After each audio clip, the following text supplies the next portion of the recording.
Hello and welcome to a special presentation from In the Money Media, brought to you by our friends at First/Santa Anita. Huge weekend of racing, lots of stakes action out there on Saturday. No race more interesting to me anyway than the Santa Anita Derby, a short field, long on talent. That's what we're going to call it. I want to welcome everybody into the In the Money Media Network. While you're around here, do us a favor, subscribe to our channel. Hit like on the video. Also support our partners and friends at Santa Anita and First by participating in this very cool Santa Anita Derby Challenge we've got cooking this weekend.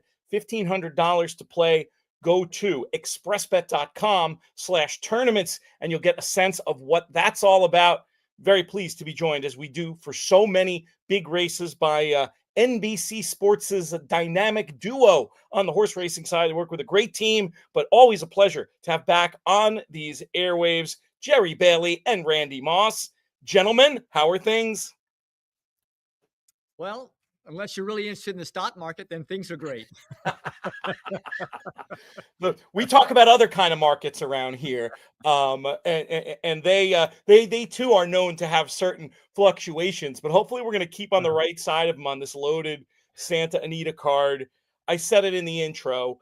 Short field, but long on talent. I mean, it's so weird to have a 5-horse field where you can arguably say that the top three, actually, I think in the betting, the top three or three of the top four are participating here. How are you feeling, Randy Moss, about this Santa Anita Derby? Is this going to be the key piece of form in a few weeks' time when we start looking at the Kentucky Derby? Let's start there. It's the best prep race so far, even though it's only got a 5-horse field. And it's unfortunate with the 5-horse field that the points are now reduced due to the rules. And so if, for example, Baeza finishes second, loses in a photo finish and runs a spectacular race and only gets 37.5 points, he may be shut out of the Kentucky Derby. But other than that, I mean, this is, for my money, it's the best prep race we've seen so far. Very interesting. I think Baeza is a good place to start. He's a horse who I'd obviously seen the big win. I was aware of the pedigree, being a 1/2 to 2 Triple Crown race winners, but I hadn't really thought of him as a serious Kentucky Derby contender, Randy, before you brought him up in one of our previous videos. I also think he's an interesting one to talk about, because I think in terms of the pace, in a situation where it's unlikely that either of the Bob Baffert duo will duel, one of them's going to probably be able to control up front unless Baeza has a say in it. Let's just start with Baeza as an individual. You put forward that scenario of him being a close second. Can he win the thing? If he takes another step forward, yes. And the interesting thing about the Santa Anita Derby horses, if you look at the past performances, every one of them, with the exception of Westwood, has gotten better with each start. Some significantly better, like Journalism. And Baeza has had fewer starts to get better. And this is his first, time out of the maiden competition. So if he takes a step forward, he looks the part. I think he could definitely win if Journalism doesn't run the same race back again that he ran in the San Felipe. And one more thing, you mentioned possibility that Citizen Bull might control the pace. Don't forget Westwood in that scenario. Right. He was entered in the race primarily for points purposes, as the other, Lee and Susan Searing horse. They also own Baeza, to make sure that, Baeza can get as many points as possible. A 4-horse field would reduce the points even more. So that's why he was entered. But on pace numbers, Pete, his last race, maiden race, is significantly faster early than anything Citizen Bull has ever run. So at the very least, I think the strategy, in my opinion, will be to use Westwood to keep Citizen Bull honest and help set it up for Baeza. That's a great point. I was referring to Baffert team tactics. Sheriff team tactics very well could be in play. Jerry, what's your take on Baeza, and where do you think he'll be positioned early in this race? So at least I go under the assumption of what will their horse's last race and how good was it, and how will it affect their performance this time? I think it is so unlikely that Journalism and Barnes run back to their respective races in their last race. I think they both have to regress a little bit. And if you go under Randy's assumption that Sheriff's other horse, was it Westwood, that he goes forward early and creates a hot pace, which I think he will do, then that softens up Citizen Bull. There you have right there a perfect recipe for Baeza. If he takes a step forward, which he probably will, he could win the race. Strong words from the team. Now, Jerry, when discussing the San Felipe, I feel like, Randy, he got dangerously close to using the dreaded B word, suggesting that there might be a regression, there might be a bounce off the giant numbers that duo ran in there. What is your take as a race, the form of the San Felipe? Do you think it's where we should start? Obviously, you don't think it's where we should end in talking about the race because you've already made a compelling case for Baeza, but certainly that's where we have to start. What do you expect for them to run the same kind of race, for them to improve, for them to regress here? Well, we just got off the phone with Michael McCarthy and Baffert, but I asked McCarthy specifically about the narrative out there right now that it's pretty common that journalism has its points. He doesn't have to win the Santa Anita Derby. He's not going to be fully cranked up for the Santa Anita Derby. The Kentucky Derby is the main goal. I asked McCarthy, what are your thoughts on that theory, right? That narrative. And he said, we want to win the Santa Anita Derby. And this horse is being trained exactly the same way that he was being trained for the San Felipe. Okay. So Jerry's more of a bounce guy than I am. Except he's not being trained the same way. He worked 59 in advance of the San Felipe. He has come not even close to that fast coming into the Santa Anita Derby. And I understand why. He ran such a huge race in the San Felipe. There's no way in hell that he is going to run that same race back. None. Okay. Where would you gave us. Having said that, Pete, he could run a 102 or 103 and still win. I'm not saying he can't win. Right. I'm just saying he's not running that race back. And I don't think Barnes is either. And if Citizen Bull gets hooked, it sets it up for Baeza. But Baeza doesn't have to take a huge step forward. He may take half a step forward. And that still leaves journalism ably set up to win, but not run the same kind of race. I hear where you're going with that. And Randy, that was great info that you gave, but you didn't really tip your hand as to if you were to predict, and this can be a tricky game, but we do it as horse players. If you were to predict the number that journalism is going to run for you as a horse player looking at this race, where would you put it coming off that 107? He's carrying the same weight, 124. He's going to get the same kind of trip because he's got an inside draw. Maybe a little better, right?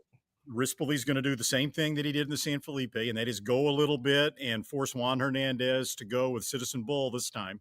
Martin Garcia's, yeah. Hernandez is on Barnes. So I think he's going to get the same kind of trip. I would expect him to run 105, 106, maybe pair even up, 108. basically. Yeah. Right in that. We got to talk more about this Citizen Bull, the 2-year-old champion. I don't want to say a vocal critic because that's too strong. I mean, I voted for him for 2-year-old of the year. I've given him his props, but we haven't seen him really in a war in terms of facing horses of this caliber who are all, hell bent to win on the day. We'll see what happens in terms of the trips. It could who knows? It could happen again. If a horse or two doesn't break. But how good do you think Jerry Bailey, Citizen Bull, really is? Is he being disrespected by the likes of me? He's been disrespected by the likes of me. I didn't have him in my top 5 only because of the point you made. He's had comfortable leads. He's gotten things his own way. Now he's got to go 1.25 miles in the Kentucky. We're talking about the Derby here, Kentucky Derby. He's got to go 1.25 miles in a race that generally has more speed enough to hook him early. But look at if Westwood. I'm going to get this wrong on TV too. If he doesn't break really well and doesn't go, then he's alone on the lead again because Barnes isn't going to chase him in the first turn, and Baeza really can't. So he might get the same trip, at least to the half-mile pole that he's been getting. And in that case, he probably wins. We don't know. That's the thing. If he's hooked, how's he going to run? We don't know. He's never had that scenario going around 2 turns against good horses. Whether he has to stalk, if he gets hooked, the jury is still out. We really don't know. But the reason why he's being disrespected, if you look at his American Pharaoh and you look at his Breeders' Cup Juvenile and you look at his, the Robert B. Lewis? You look at his Robert B. Lewis, okay, and you do pace numbers and you compare them, let's say, to Cornucopian and Speed King in the Arkansas Derby. Not even close. No, he's about 8 or 9 lengths behind that. He's back with the horses that were, Coal Battle and those horses who were back there stalking at the same rate of speed he's been running. So, he's had things so much his own way. That's why he's being disrespected a little bit. Are we sure that he'll be the one on the lead and Barnes will be reserved? We are sure. Yeah. That comes from the horse's mouth. Well, No. unless he falls down out of the gate, which is, he stumbled last time in the Robert B. Lewis and he was still on the lead. So Right. chances are, yes. He breaks quicker than Barnes. He's positioned inside of Barnes. And trust me, Bob Baffert is not going to ride Martin Garcia and tell him to take back. Right. That's fair. No, that's a really good point. I was just thinking the reason that thought popped in my head was when Jerry was making the case about what he's going to need to do in Kentucky. A stalking win might make me like him a lot more there than another easy win if it should come that way under the scenario described therein. Let's get to talking turkey here at what we think the likely prices are. Who's the one to bet? Who's the pick in this race, Randy? The pick and the likely bet might be two different things. I think based on a percentage chance to win, I think you got to go with journalism, right? To me, he's by far the most impressive horse that we've seen so far in the run up to the Kentucky Derby. I don't want to overthink things, which is easy to do. But he's probably going to be even money, 6-5. What is he in the program? He's 9-5, 6-5. He's 6-5 in the program. I think that's a good line. 6-5, 9-5 on he and Citizen Bull. So I can't bet him at 6-5, and I don't like an exacta with Citizen Bull. I would hook him up with Baeza back and forth. Yeah, I could see that if the pace appears. Feels like those are the two that should be rolling. How about you, Jerry? Yeah, look, and I think journalism can regress and run a 102, 103 buyer, 101, and Citizen Bull would have to improve, not significantly, but a fair amount to even reach that level. So I think the race sets up for journalism, not for Citizen Bull. So I would say journalism is your most likely winner, even though he will not come near the 108 he just ran. We'll have a wager between you two on that. We have just a minute or two left. We got some great comments here. If you want to make a comment, ask a question, we've got very brief opportunity to do so. But Gavin makes a similar point to what you were saying about the difference in the way journalism has worked between the two races, making him question whether he is in fact ready to run his best today. And then, he makes the point. Gavin also is talking about what Randy was intimating. The theory has been that Michael McCarthy says, that he is revved up. It is interesting. And I'm guessing those type of concerns, Randy, are why you wouldn't make him the bet. To me, honestly, there's a huge difference. If he's like even money is just the price, 6-5 is the bet, 4-5 is start to really get cute on journalism. Does that sound about right to you in terms of the market? I'm going to point out something about these workouts. Please. And the workouts leading up to this race weren't even close to the sharpness of the workouts into the San Felipe. But they don't have to be. The San Felipe was his first race of the year. So they needed to be sharper. They don't need to be sharper for this race. So you can read something into them, but don't read totally into them. He had one work that was particularly sharp leading into the San Felipe. And that was the 59-4 workout on February the 9th. A minute and 4. But you know how fast the track was or how much. He was 34th that day out of 76 breezers.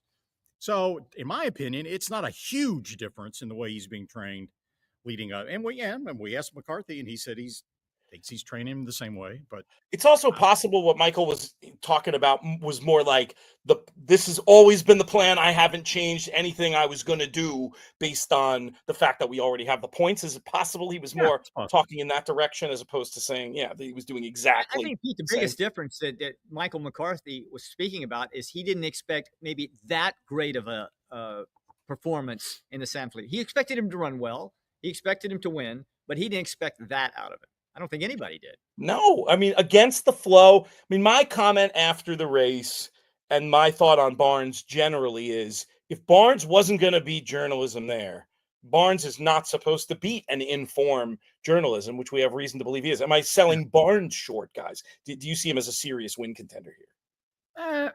I don't know. He's going to have to run a completely different kind of race. Plus, I don't think he's training as well coming into this race as he was into the San Felipe because Bob worked him once with the blinkers on, once with the blinkers off. He's still trying to figure out what the best formula is for the horse. He ends up running him with blinkers as he's been running, but I think he was still trying to figure this horse out leading into the Santa Anita Derby. I think Barnes is a better horse than Rodriguez, but he's sort of this is the Rodriguez factor, right?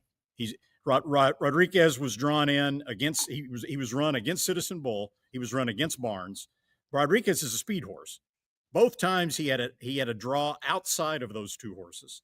Okay, they're not going to send Rodriguez to the lead to hook Citizen Bull and to hook Barnes. It's just not the way the race is going to play out. So he was the victim in that scenario, and I think that's what you're going to get with Barnes in the Santa Anita Derby. You've got Citizen Bull drawn inside of him. The best case scenario for Barnes, honestly, is a speed duel between Citizen Bull and Westwood, with Barnes sitting right behind him in third and inheriting the lead with a perfect trip.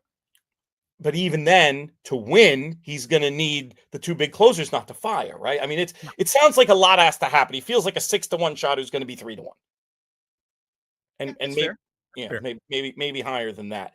I want to let people know where they can get the fantastic NBC sports coverage this weekend of the Santa Anita Derby. Randy's not going to know. Jerry, you know. CNBC, 7 to 8 p.m. Eastern time. Look at that. Oh, full of surprises. I was ready for you. I knew you were going to razz me on that. Great stuff, guys. We worked Randy in 58 prior to this broadcast, so he'd be sharp for your questions. There you go.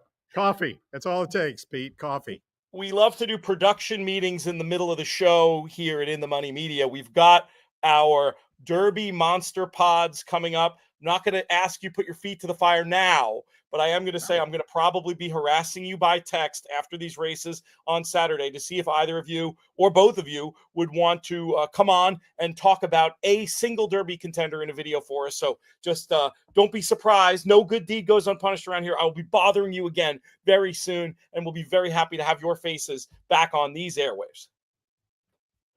The good news for the viewers, you don't have to wait that long. Check them out, NBC, CNBC Sports, 7 to 8. Guys, have a great broadcast.